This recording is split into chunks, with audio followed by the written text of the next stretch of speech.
When the bonds of the world were threatened by the Great Terror, the Breakup King, the mighty knockoff Power Rangers were forced to take action and defeat it. However, it would come at a price, as their leader would take a hit and land in an isekai. Now, with the new challenges that lie ahead, Toga, the cringe lover, would protect his new world, making new interesting bonds along the way.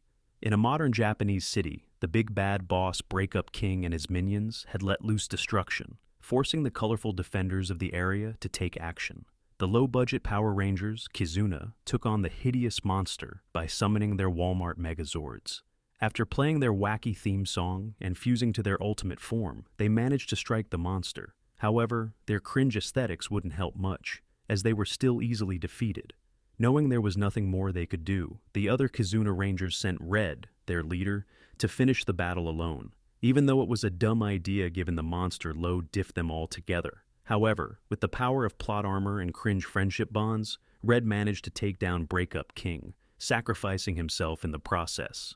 Despite him being blown to pieces and his life flashing before his eyes, Red somehow managed to survive, but in a shocking twist, he had been isekai'd to a new world. A few months later, at a mansion, a pair of adventurers were getting horribly bullied by a golem to the distaste of its master, Ydra. After realizing the adventurers would die if the bullying continued, her butler convinced her to stop the golem, releasing the pair from their trouble. When the pair attempted to get rid of their shame by making fun of Ydra's massive jugs, she would have none of it, as she instructed the golem to drag the useless adventurers out. After the adventurers were gone, Ydra looked up to her father's large portrait, promising to get back a royal scepter. When she wanted to go back into her room, her butler reminded her that there was still one more adventurer who planned on auditioning. However, Ydra wouldn't care for his attempt, as she believed he'd be as useless as the rest. Just then, her golem got smashed back in, surprising her and the butler. Red, who was busy engaging the golem in battle, warned Ydra and the butler to run away as he saw the golem holding two men. Ydra explained that the golem was her familiar, and its duty was to test the adventurers who came to audition for her quest. After hearing her explanation, Red understood the assignment and took the test seriously. When he brought out his Kizuna watch to transform, Ydra was confused by his weird gimmick and the fact that his accessory could talk. However, that would only be the tip of the iceberg, as he transformed into a red suit, instantly surprising Ydra more. Even though she hadn't fully comprehended the first act of his show, Red wouldn't stop there, beating up the golem and punching through it, causing an unnecessary flashy explosion in the witch's home. After passing the test, which Ydra reluctantly confirmed, Red introduced himself as Toga with the nickname Red, and Ydra introduced herself as well, along with her butler, Poseidon. They proceeded to the next phase of Ydra's plan, where she'd explain the details of Red's mission. After Red explained the purpose of his suit and his nature as an otherworldly person, Ydra, who seemed to become more confused with every word he said, explained that their mission was to get a mysterious substance called mana metal from a tomb. When Red got the details, he jumped out of the room window like a psychopath and immediately transformed before urging Ydra to join him. After Ydra and Poseidon got down, she asked how Red planned on getting to the tomb, which the ranger, who never ran out of surprises, answered by performing a weird dance move. Suddenly, a swirling object appeared from his suit, which Red hopped on before dragging Ydra and taking her away, much to her dismay. When the adventurers got to the tomb, Red would abandon proper planning, rushing into the structure, hoping to wing it, which, of course, didn't surprise Ydra, who had now begun to understand Red was incomprehensible. After fighting a few monsters, Ydra watched in confusion as Red pulled out multiple weird weapons from his suit, chanting cringe lines and talking about relationship issues before unnecessarily making the defeated monsters explode. When the monsters were all gone, Ydra decided to have a light chat, asking Red about his previous world, which the ranger immediately began to talk much about. He explained that he was a Kizuna Ranger, and his duty was to protect all the precious bonds of the world with the help of his fellow Walmart Power Rangers. After he finished his story, he decided to pass the talking stick, asking Ydra to tell him her own story, which she was totally against. However, after an annoying amount of requests, Red convinced Ydra to tell him why she was on her mission. She explained that she wanted to gain back the royal scepter, a title given to the personal mages of the royal family. However, although they were the royal scepter for a while, Ydra's father was defeated while defending his title, forcing the royal family to chase him and his daughter away from the capital. After finishing her story, Ydra expected Red to make fun of her. However, she had forgotten he had an affinity for cringe stuff, which made him hold her hands in admiration, causing her to blush. After they proceeded a little while longer, they came across the dead remains of some adventurers and the treasure they sought, mana metal. While Ydra wondered why there was so much of the substance gathered in one place, a large monster appeared behind her, attempting to strike. However, it would be stopped by Red, who took the hit himself, protecting Ydra in the process. When Red attempted to continue fighting, Ydra advised they retreat, but Red would have none of it, as he wanted to retrieve the mana metal and protect Ydra's dream. He transformed into his costume, causing a needless explosion, which blasted Ydra away to her displeasure. After realizing he couldn't defeat the humongous monster, Red decided to team up with Ydra and somehow manifest the low-budget Megazord from his previous world, hoping it would be enough. However, it wasn't, forcing Red to resort to not just any type of plot armor, but the power of friendship, channeling his inner fairy tale character to defeat the monster. A few weeks after the completion of his mission, Red met up with Ydra at the Adventurers Guild, where he asked her about her progress with the Royal Scepter. However, she had now changed her dream and decided to become an adventurer, teaming up with Red. Red had now formed a party in his new world, hoping to strengthen the cringe energy he so desperately loved to protect. Some days later, at the guild, Ydra attempted to measure Red's mana level. However, that task would be near impossible, as Red, the seemingly unshakable warrior, was shaken by the presence of a needle. After Ydra decided to let go of the needle, the past visited a guild supervisor who gave Ydra her new adventurer ID. After Ydra checked it out, it displayed her stats, which were balanced all around but especially high in intelligence and magic due to her ancestry. After getting the idea, she decided to look into Red, asking for his adventurer card as well. When she opened up his stats, she realized it was simply a waste of time, as its format was similar to him, abnormal. She began to imagine how rough his old world would be with a psychopath like him as one of its protectors.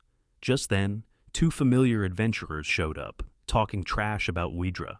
When they requested a comeback, Ydra was unable to provide one, as she didn't remember who the NPC-like figures were. They angrily introduced themselves as Zatsu and Line, who had gotten horribly bullied by the golem. The losers advised Red not to team up with Ydra, but the Walmart Red Ranger couldn't care less about their opinion. He claimed that even though Ydra was a snotty brat with excessive crash-out issues, she was still his friend. However, the losers would take another dig at Ydra, claiming she was the daughter of the coward mage Hody. The statement surprised Ydra, who didn't expect nobodies like them to have that information. But after they continued to speak badly about her father, she snapped, warning them not to continue. When a fight almost broke out, Red intervened, proposing an idea where they'd take on a tough quest. When they arrived at the dungeon, Red explained the condition, which was to defeat the mystery monster, with the first person to complete it being the winner. Ydra's term was that if she won, the losers would have to apologize for talking badly about her father, while the losers decided to keep their term vague by simply telling Ydra she'd regret making a deal with them, ogling her jugs. They believed they had the best chance to win since they knew the dungeon inside and out.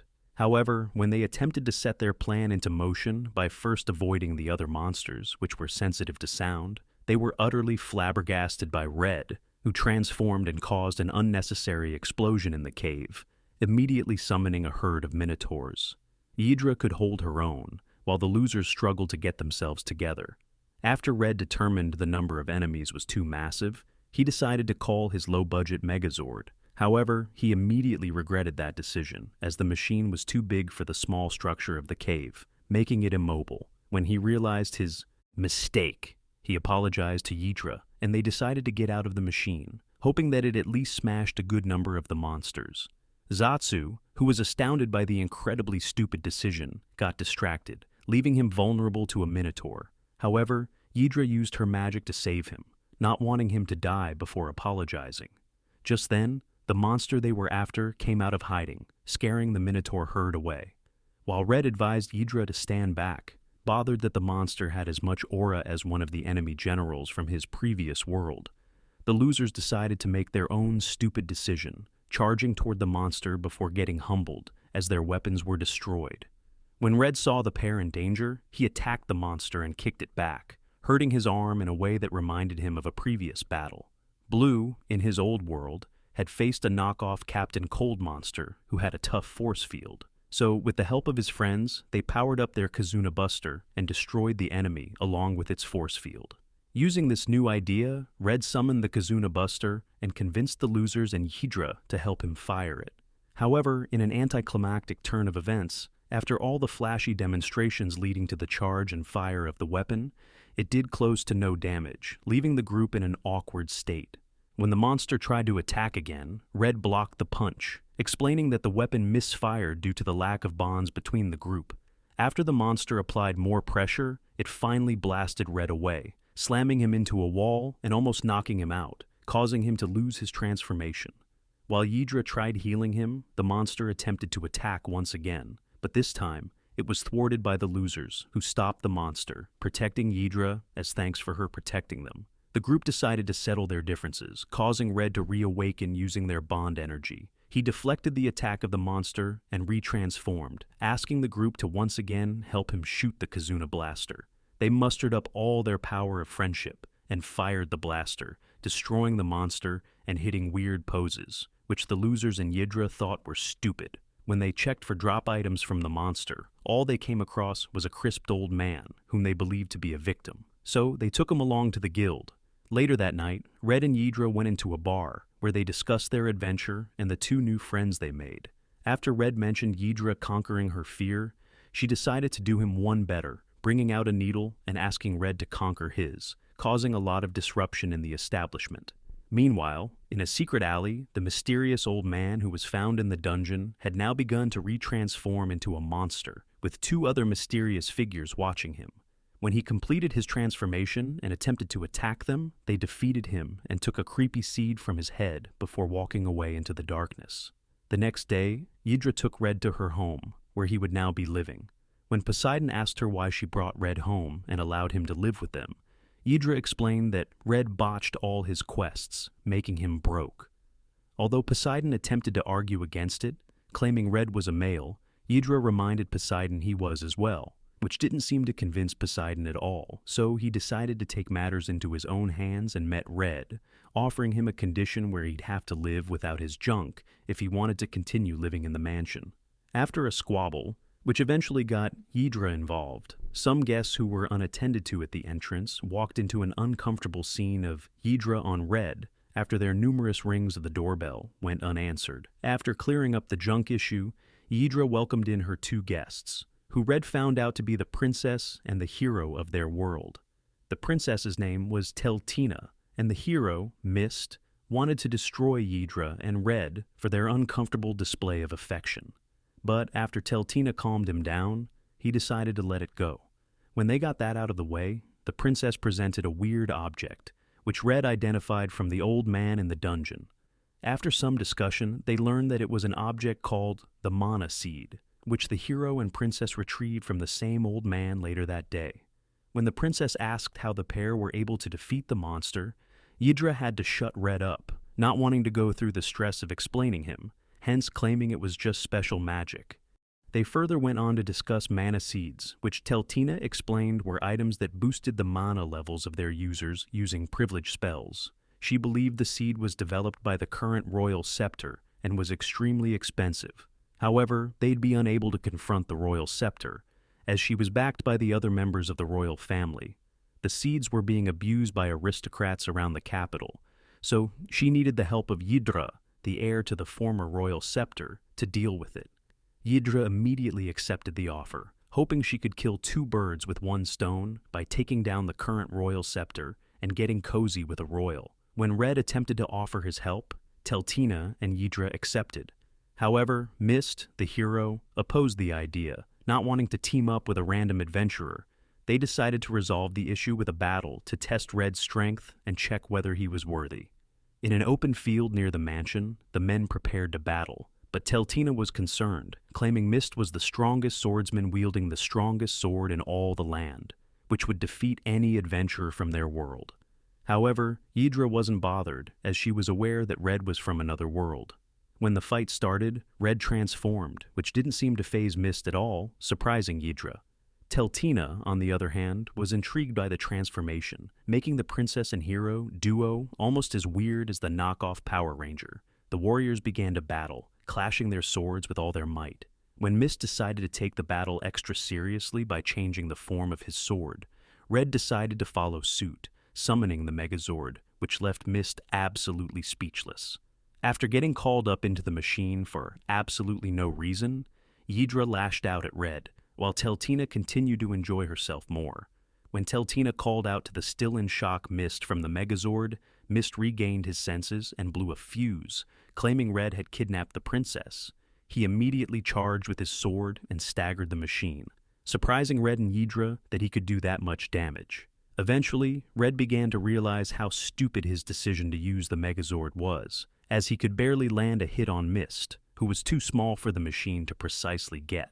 After a few more hits, he acknowledged the threat of Mist and summoned a giant sword out of nowhere, which he used to blast Mist away. After panicking that Red might have either killed Mist or blasted him to another dimension for a while, the group eventually found Mist, who finally conceded and allowed Red to join them on their mission. They informed Poseidon of their mission, forcing him to remind Red how careful he had to be around Ydra. After some funny squabbles on the way, they finally arrived at their first destination, a town called Akalina, where there were reports of an oppressive aristocrat. Contrary to the reputation of the town, it was now almost deserted, with only one mysterious individual in their sight. She warned them that the lord of the town hated outsiders, so they needed to leave for their own good.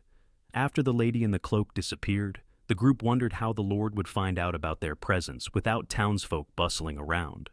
Ydra analyzed the area and realized there was a magical field around, which sensed them. When she claimed the lord was probably a depressed bum, a random golem appeared out of nowhere and launched an attack, forcing Red to dive in and save Ydra from the incoming attack.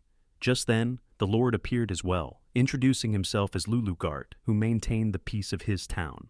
When Teltina confronted him for his oppression, the lord denied her accusations, claiming he was simply protecting order. Red attempted to confront him as well, but the lord simply repeated the same thing, claiming Red was a naive child who couldn't understand the wisdom of the elders. After Red transformed to challenge the lord, he immediately began taking aggro from multiple disappearing golems, which attacked him from different sides. While Ydra analyzed the magic of the lord, Teltina requested Mist save him, but Mist opposed the idea, claiming it was best to keep the aggro on Red while they formulated a plan. He was also enjoying the sight of Red being bullied, which he decided not to tell the princess. However, they were running out of time, as Red's transformation had gotten undone with another golem on the way to strike the defenseless Power Ranger. Will the ferocious cringe warrior survive once again with the power of friendship, or will his new otherworldly adventure be put to an untimely end? Thanks for watching. Please remember to like and subscribe. See you next time.